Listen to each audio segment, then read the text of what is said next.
We can all welcome Weasel. Start giving your talk about Shai Hulud. So, for everyone who doesn't know me, I'm the ChiPy organizer, board member, organizer for the quarterly open source SIG. I work on Django in my spare time. But more importantly, this is my cat. All right. So now that I've got everyone's attention, we've heard a lot in the news about mini Shai Hulud, and there was an entire track dedicated to security, particularly supply chain security, at PyCon this year. And a lot of what I'm presenting here is stuff that they covered at PyCon, and when they post the talks online on YouTube, I highly recommend watching them if you're curious about this stuff. But in the meantime, so I'm sure if anyone's reading the news, you're aware mini Shai Hulud is a modified version of the Shai Hulud malware, which steals credentials, targets developer workstations, infects GitHub repos, and basically then spreads out to everything in the ecosystem of a particular project. It's one of several ongoing supply chain attacks, and it's been alive and well and spreading in the NPM ecosystem since 2025, but as of May 2026, it's made its way into PyPI. What makes this particularly interesting as compared to things like Heartbleed is this is considered malware. So unlike vulnerabilities, CVEs aren't issued when a package is compromised. Now, the scope of this has been so big that this might be changing, but the CVE issuing authorities can't agree on how to change it. So for now, well, stay tuned, but don't count on there being CVEs.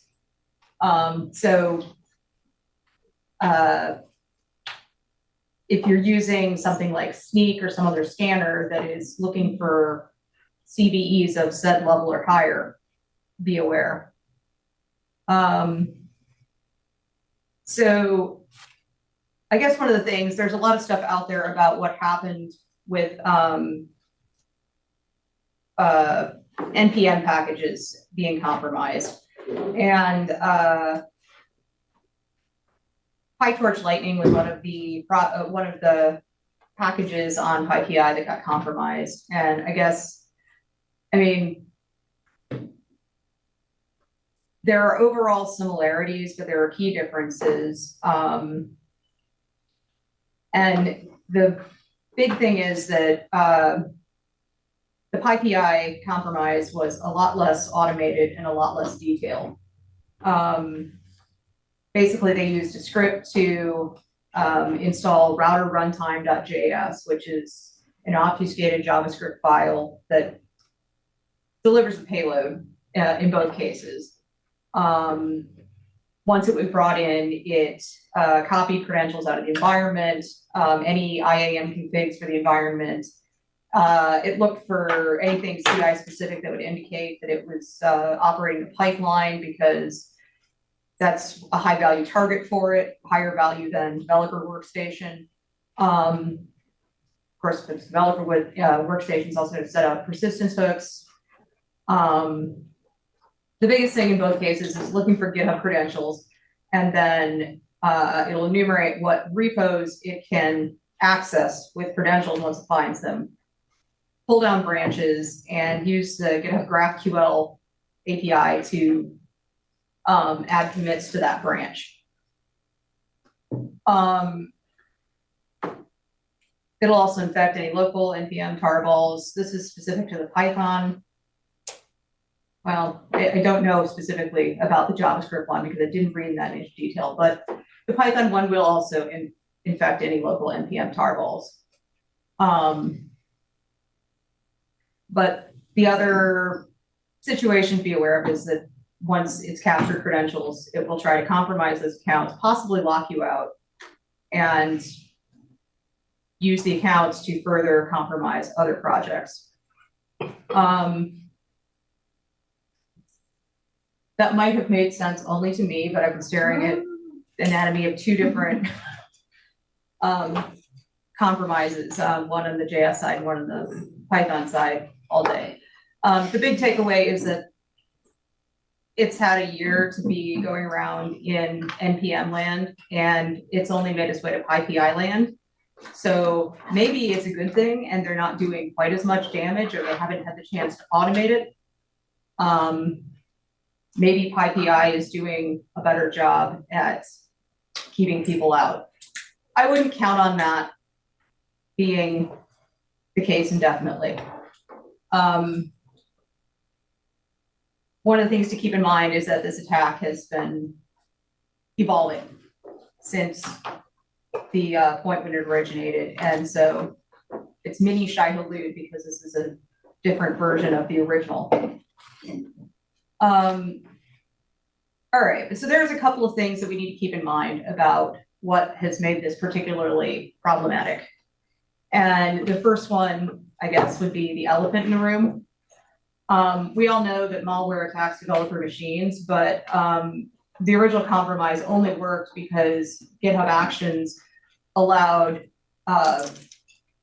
untrusted code to execute in a context where it could read the repo level credentials in some cases, specifically the workflow run or the pull request target events.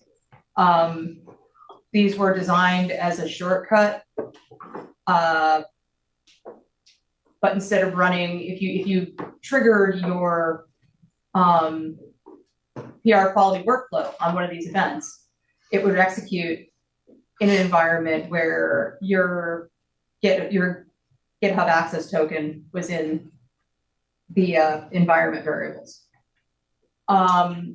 Another problem is that third-party actions are something that people frequently rely on. The compromise of Trivy security was a good example of this because Trivy published a lot of GitHub actions that people would use to run security scans in CI/CD pipelines. And when they were compromised with this worm, the actions that they were publishing were also compromised. The good news is that on the one hand, GitHub is kind of committed to making actions more secure. There is also a static analyzer that you can use to look for these type of situations in your GitHub actions. You can use this more with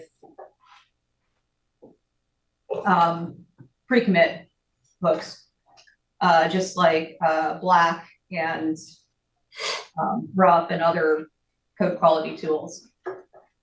But I think the biggest thing to talk about with this is that we're picking on GitHub, but this could easily be any other cloud provider. By deploying in the cloud, we're relying on getting a certain level of abstraction and ease of use. But what you're giving up in exchange for that is you're trusting that whoever built this platform made good decisions about the infrastructure you're using. And also that what they're putting in the docs represents reality of what you are running on.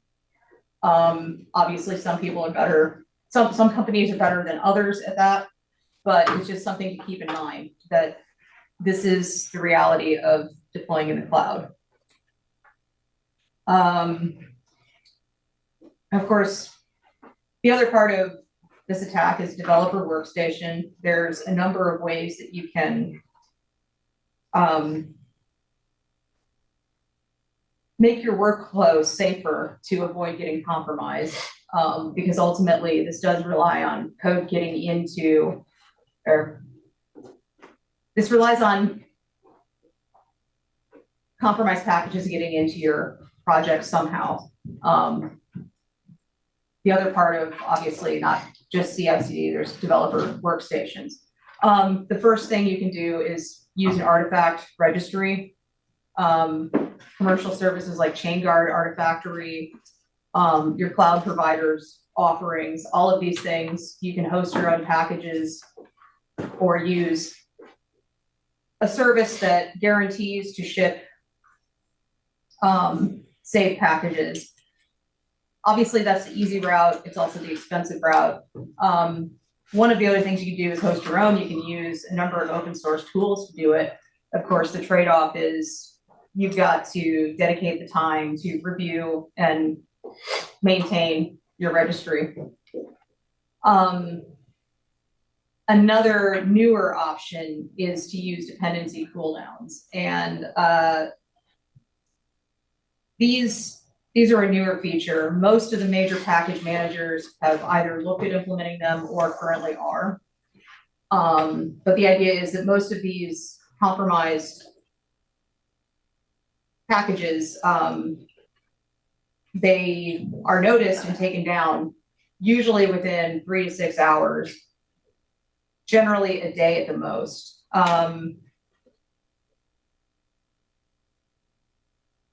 The dependency cooldown feature, if you're setting it to don't pull in a new version if it was published in the last 3 days, you're probably going to get 99.9% of anything that's been compromised. I had started to put in the slide a list of who and all implemented this. Look at cooldowns.dev. That lists all the major package managers by ecosystem and whether or not they've implemented it or if they plan to include it in a future version. Finally, you can use dev containers to run your code. So if you're pulling in your dev dependencies and you're worried that something you're installing might be compromised, it's installed in a dev container and not on your machine. So the degree of what it has access to is limited. It's not perfect, but it's better than nothing. And for a list of tools that support dev containers, there is a site, containers.dev. Finally, if you're using AI tools, since these are a huge part of the compromise, if you expect these to be taking actions that you've decided are unsafe, you should probably be using security agents, Claude, whatever, a .mv file to tell your agents to follow the rules you've decided you have to follow personally. I guess Josh is going to talk more about that next. Finally, it'd be probably amiss if I didn't talk about some of this. This is not my own research. I got all this from Socket Security. They're a supply chain security firm that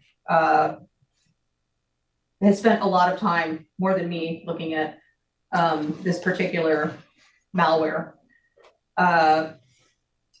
But the easiest way to check if you've been compromised is to look if you have router.runtime.js or router.runtime.js or any of the compromised packages installed on your system. I'm sure Socket would be happy to sell you scanning tools. If you find these things, I would personally re-image. But the steps I recommend are to pin everything to last saved version, delete your virtual environments, review your tool configs, bash.rc, and also remove any router.runtime artifacts you might find. There's also a GH token monitor launch agent or systemd service that's associated with it. Honestly, okay, there's a reason you might want to do this, and it's to disable the thing from stealing your new password if you're handing off an image in the machine to somebody who's doing security research. I myself would just re-image.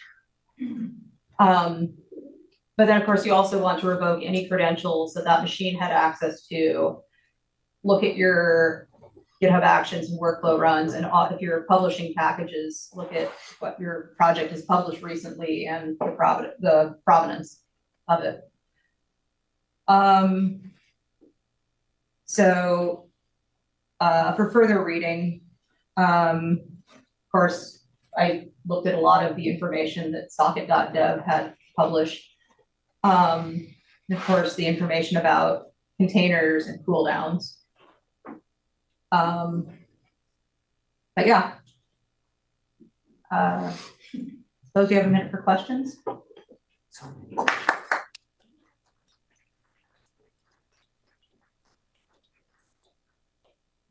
Did you have a question? What happened to PyTorch? It was a package called Lightning for PyTorch that the last safe version of it was published in January. It got compromised somewhere around April or May. And yeah, that was the this particular version of the attack appears to be more focused on taking over developer workstation. The CI/CD part of it doesn't seem to be quite as sophisticated. I guess you could compare it to Socket.dev has an analysis of a company called TanStack getting compromised around the same time. That was a Node project. And that one was believed to be triggered by GitHub Actions. But this looked like it was a lot more manual than the NPM version. You said one of the things you can do to protect yourself was to use artifact registry and dependency cooldown. Give a brief description of what those techniques, practices are. Sure. An artifact registry or artifactory, instead of using the public index of PyPI, you've got an internal index that you're using either one of these commercial things for, or you can, there's open source tools to do it. But when you do pip install, you use the trusted host argument to tell it to look at this other registry instead of going to the public one. And if there's, I'd have to look at the flags because it's been a minute since I had an entire internal registry that had all of the packages on it. But the idea is it would prefer that to the public one or fail to install the package if it's not on the private registry with the right flags. And dependency cooldown. It's another flag for pip that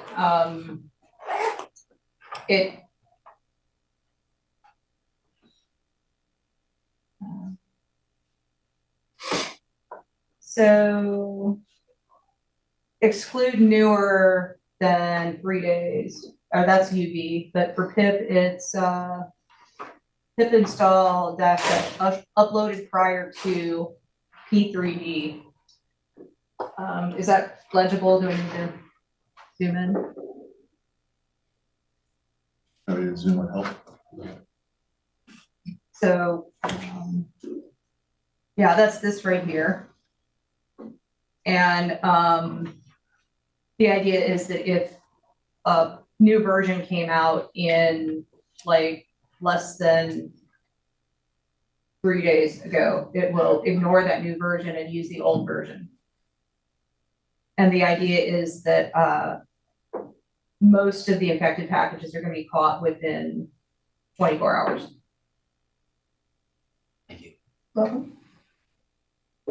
So that's, I had never heard of that. It's kind of interesting. If you have a compromised package like day one, let's say you pull down 3 days, compromised package day one, then day two it's fixed. Would there be like a gap between when, like where someone, their cooldown has passed and they're installing the bad package, or is that mitigated? I guess if it's found, then they just remove the package, I suppose. I mean, I think PyPI, they're generally going to yank the package within 24 hours. I don't know honestly about NPM's version for this, but I think PyPI would definitely yank the package and then publish don't use this version, and it's not deleted, it's just not there, like it's not available for download. And so once it's yanked, I mean, it isn't in the available versions, and then it would prefer the next version, provided it's not compromised after 3 days of being available. Oh, yeah, I just was gonna ask, is that what the advantage of something like Artifactory would be is likely if it's an older version that they have? I mean, because you wouldn't have any other, I don't know, like, where's that registry ultimately gonna get the software from in the first place, but you're just like hoping it's older. So the idea, like, there have been various opinions on this, but way back when ITIL, their recommendation was only install software that's been reviewed and built from source internally. I have worked at places that actually had that requirement. So like, if you wanted to use a package, you had to file a ticket for someone in ops and security to go pull down the package, build it from source, review it, upload it, and you had to pull in from the internal repository or the internal artifact registry. That's a lot of work. I think there's been a change in the amount of time and effort that public artifact registries like PyPI and NPM have been willing to put into supply chain security since the point when that guidance was given. So at the moment, if you're building custom versions of Python or custom packages, or you've got a lot of internal software, that's probably what you would do, because you have that anyway, just to be able to install using pip. But it is an easy way of doing things. And you do have companies like ChainGuard that are advertising, hey, we did all this for you, you can just trust us. But yeah. Scans, you can do scans on your Artifactory too, for security. You have more control over it, I would think. Yeah, I mean, it's one implementation with Artifactory, and obviously ChainGuard's another one, and then you've got like all of the major cloud providers have an implementation of like artifact hosting, but it's just another approach. I would say the dependency cooldown stuff is something that kind of came out in the last year. I think it was one of the most, Pip just got it in April this year. So, it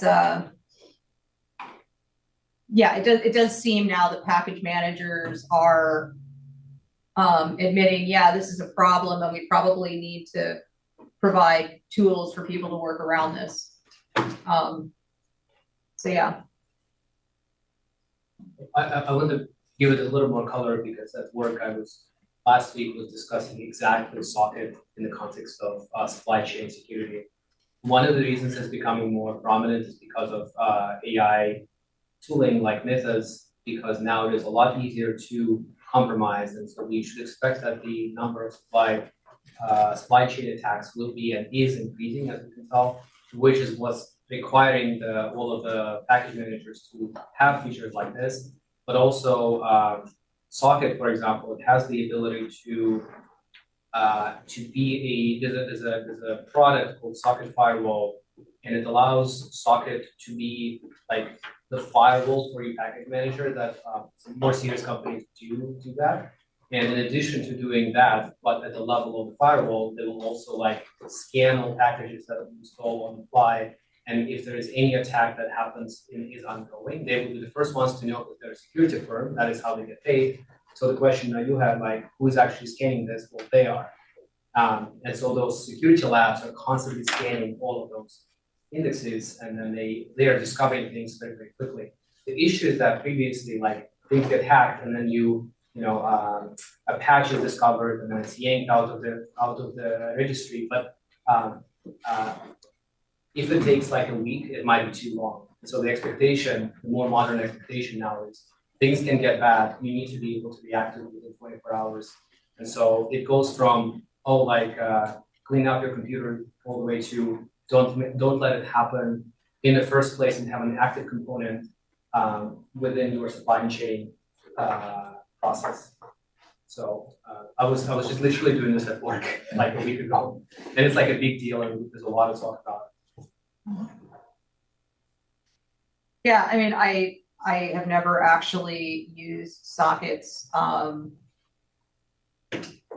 software, but they've done a lot of work as far as researching what do these things look like, what are the artifacts that they produce, and I've spent a lot of time reading about their research. So There's one recent big supply chain attack with light LLM, which is like a really popular. yeah, I think that also got compromised by mini Shai Hulud. Yeah. And Microsoft pulled 77 packages off of GitHub this week, but didn't actually say anything about what was affected. So It was too far off. It will take us too far off topic, no worries, but I'm just not as familiar in security, and I'm wondering about, you mentioned that scanners wouldn't pick it up because there's no CVE, like, and I was just thinking, well, what is, if you don't mind sharing at a just basic level, like, what's the bar for that? Because you mentioned credential stealing, and I would have thought that would be something that would count. I'm surprised. well, so the problem is that CVEs are issued to they're issued for vulnerabilities, so things they classify as vulnerabilities, like This is what I wanted. cross-site scripting, that type of thing. Like if you've got a web framework that doesn't have proper defense against cross-site forgery, that would be considered a vulnerability. But this is considered malware, and so the distinction is usually bad. You clicked on the link, you got a virus. This is malware, and they don't issue CVEs for that. But at the point where someone attacked the actual supply chain, compromised the package, and now the package there are a couple of CVE issuers who are saying, you know, maybe we should do something about this and should change it, but it's actually a big controversy, and so nobody agrees how to resolve that. Of course, the workaround is, yeah, you know, that you have some of these things that are focusing on supply chain security instead of traditional security.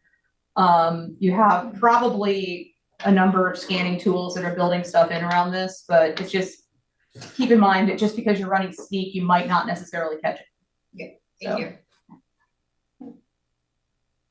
Just wanted to see if I understood correctly. Were you saying that the strategy is to build the software or to build your product in a way that once it's discovered that one of these attacks is happening, you can easily pull the plug? Is that what you were kind of explaining?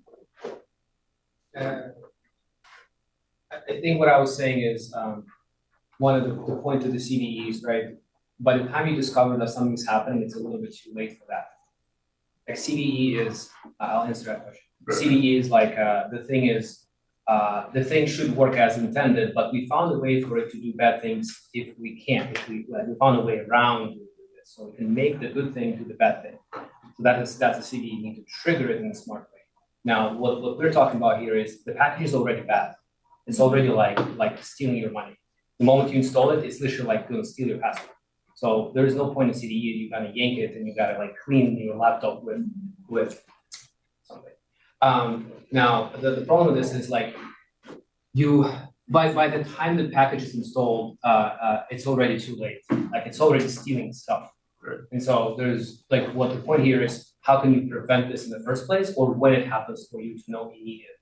So the workstation security will have an active component watching over things that have been installed or any external connections going on. And that will flag you, like, you know, people who watch over this. And then for the socket, for example, right? I was saying that it's one of the solutions they have is like, they're gonna scan every package. They're gonna look at every package you're installing. And if they know that there is an ongoing thing with this package, that they will know the first across the world, they will literally say, no, you can't install. Right, you see what I mean? Right. So you just don't get that installed in the first place, because when that happens, that's a bit too late already. Right, so the workstation stuff is to identify when it is on already, like when it's discovered at that place and time, and the latter is to discover when it's already known globally, stop it before it happens, if I understand correctly. Well, the idea is that you limit what you let get to the workstation. So you either have somebody reviewing the packages that you're allowed to install on the workstation, Gotcha. or maybe you limit, you run and build your software in a container so that it only has access to the container and not your workstation as a whole. But there's also the idea of you've got to have, you've got to be paying attention to the list of what's known to be bad, because then you can add that to a list of things that can't be installed. CVE, computer vulnerability execution. Common vulnerability enumeration. There's a bunch of them, like GitHub is actually a CVE authority. You have MITRE, you have, there's a bunch of them, but yeah, it's, they have the authority to issue a number and a report of something, and there's an entire formula for what goes into a CVE. But yeah, they've traditionally only issued that for vulnerabilities, and so the distinction between malware and vulnerability is a big deal. Is there a standardized response to malware currently? Well, that's kind of the problem, because this is malware has traditionally been something that people get on their workstation or personal computer device, whatever. And a lot of this has been, well, run an antivirus or don't let people install things. And this is actually targeting not just users, but like the entire supply chain and other packages. So it's kind of testing the traditional way of containing that.